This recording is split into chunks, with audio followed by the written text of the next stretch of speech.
end, but essentially break even, not a profitable industry. Now, it's interesting to say, well, you know, in the U.S. biotech industry, there's one firm that is quite big and has been quite profitable, and that's Amgen. So if we say just for fun, let's take them out of the sample. There's about 200 firms in this sample here by the end, by 2004. If we just take one firm out, let's just see what happens to the picture. It's a little harder to read, but you see there's a light blue line there. That's the cash flow line. That's the measure of financial performance. That's without Amgen. So it dips negative in 1991 and stays negative.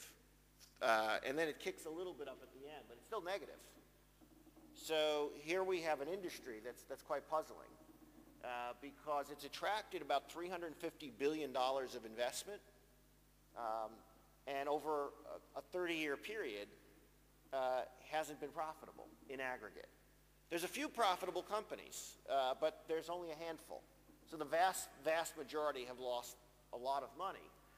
And again, in the U.S., there's only one industry that's actually lost more money than biotechnology. Does anybody want to guess what it is? It's airlines.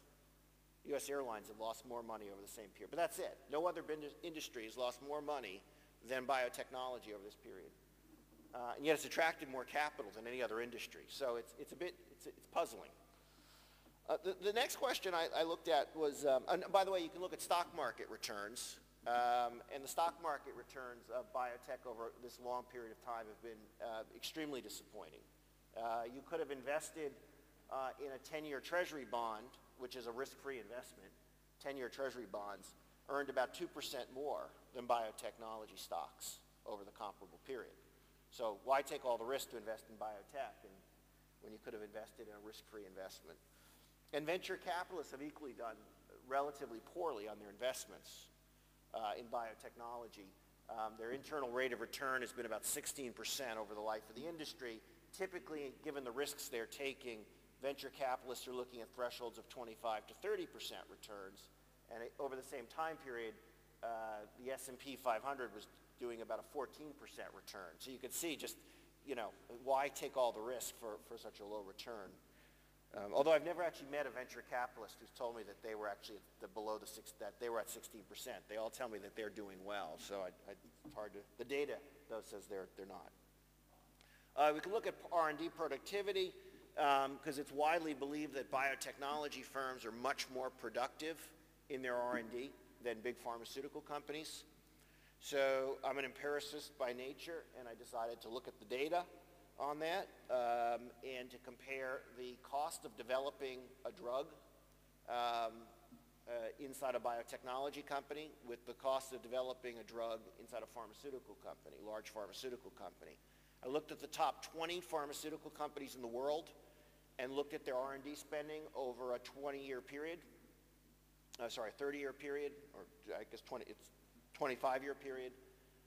Compared that, adjusted for inflation, adjusted for partnerships, and compared that to the number of drugs they produced to get a kind of cost per drug. Did the same thing for the sample of biotechnology companies, again, making all sorts of adjustments for lags and partnerships. I won't go into the details of that.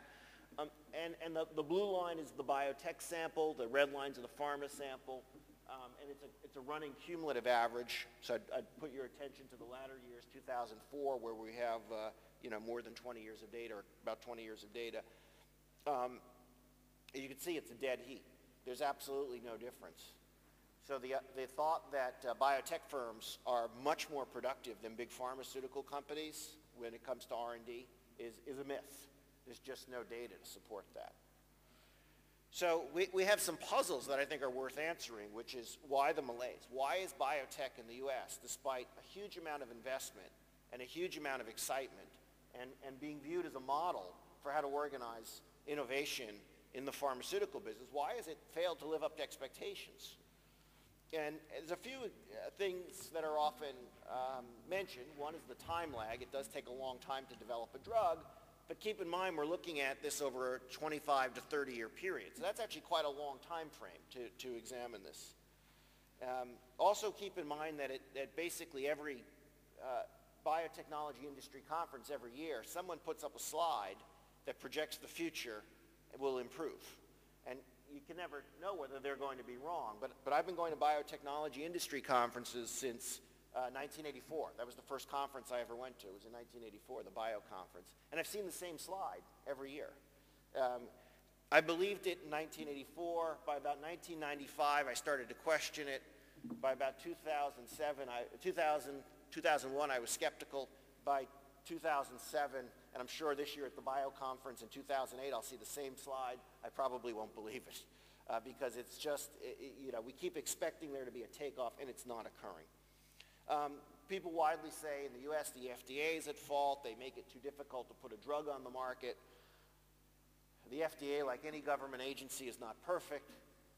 But in fact, when you look at the biotechnology industry, the FDA has shown a lot of flexibility on getting innovative drugs on the market. So I'm not sure that one explains everything. The lack of financial performance, people cite pricing pressures. But again, the pricing pressures in the U.S. have only been more recent. And again, by and large, biotechnology firms have had the ability to charge very high prices.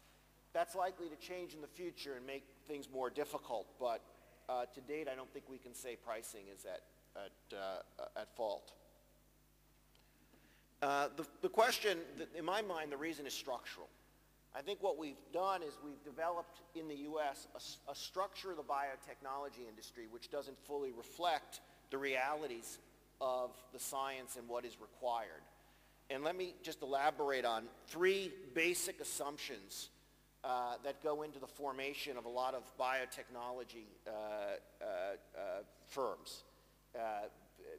Or the business models are predicated on three assumptions. The first is that the new science dramatically reduces the time and uncertainty for R&D. The second is that drug R&D is a modular process. That is, you don't have to understand the whole thing. You just have to have little pieces of it, and you can break them all apart. And the third is that the new science makes everything that came before it obsolete.